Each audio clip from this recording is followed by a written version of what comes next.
Hi guys, so nasa Pierre Sorsogon nga po ako. So bago po ako pumunta dyan sa Bugsay Resto, bumili muna po ako ng shawarma. Yung 50 lang po para malasahan ko rin yung shawarma.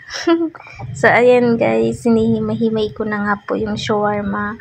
Habang hinihintay ko po yung in-order kong pagkain. So yan, bali dyan ko guys naisipang kumain para po may ma-vlog din ako at marang masarap din po kasi yung ulam dyan sa Bugsay Resto. Bali dyan nga po guys sa Pierre Sorsogon, nadami ka po dyan mga pagpipilian ng mga pagkain, gaya ng mga fries, barbecue. So, ang dami-dami guys, kaya nagawa din pong pasyalan yung Pierre Sorsogon. Tapos may mga bar pa po dyan, inuman, mga kainan din.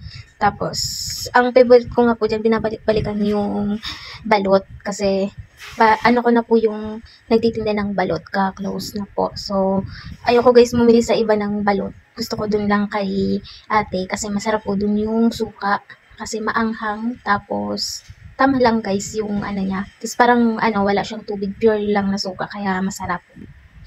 So ayan na nga guys, yung order ko po. Yan yung sinigang. Masarap yan guys, masarap. Kaya sa mga gustong kumain, pwede po kayong pumunta dyan sa Bugsay. So bago lang po ata yan na kainan dyan sa Pierre Sorsogon. Kasi ngayon ko lang po nakita. Wow, ang sarap. Sinigang. Tapos yan, kanin. Maganda guys kasi napaka-native ng nila. Ng design. Tapos nakalagay pa sa kaldero. Ayan. So, ayan na po yung sili na may patis at kalamansi. Ayan guys, mura lang yan guys. Tapos sulit na sulit pa yung pagkain mo. Yan, kasi sobrang sarap. Kakain na po tayo kasi hindi na po nagpagkapagtiis. Gutom na po ako. So, ayan guys, sobrang sarap talaga, promise. So, try nyo po kumain dyan sa Bugsay. Dyan lang po yan sa Pierre Sorsogon. Sa Talisay. Rumpiolas, Sorsogon. Yan, talaga naman pong sobrang sarap. Sulit na sulit po yung ibabayad nyo. So, maraming salamat po sa nag-sponsor pang mukbang. Pang mukbang. At pang dinner. Thank you po. Sana tumaba na ako niyan. So, para hindi po kayo maboring, kukwento po ako. Nung una ko po dyan sa Pierre Sorsogon, nung nagkaroon po ako ng interview nun dati sa Home Credit sa City Mall. Pagkatapos po ng interview ko, pumunta po ako ng Rumpiolas dyan sa Pierre Sorsogon. So, nakita ko po dyan yung estatwa ng pili. So, nasa video ko po yun dyan sa vlog ko. Makikita nyo po.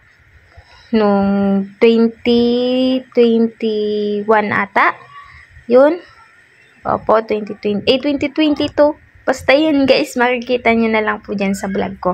So, ayun guys, kapag pag off duty ko na, pumupunta ako ng Pierre. Kapag nalulungkot, nakaupo po ako sa gilid. Nagmumuni-muni. Habang nagpapatugtog po.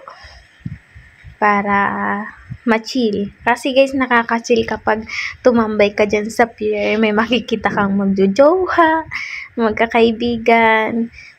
Tapos mga estudyante rin, kumakain sila. Kasi madami talaga dyan guys sa Rumpiolas, Pierre Sorsogon ng makakain. Tulad ng mga fries, mani, nilarambutan, mangga, tapos fishball, kwek-kwek, ganyan. So, basta yung mga street food, ang dami pong mga pagkain dyan sa, Pierre Sorsogon. Kaya kung may time po kayo, pwede po kayong pumunta, magpasyal sa Pierre kasi sobrang nakaka-relax po. Kasi yan po yung ginagawa ko sa tuwing nalulungkot po ako. Nagmumuni-muni po ako kahit mag-isa kasi mas gusto ko po kasi yung mag-isa na nakaupo dyan sa Pierre. Kasi piling na pill ko.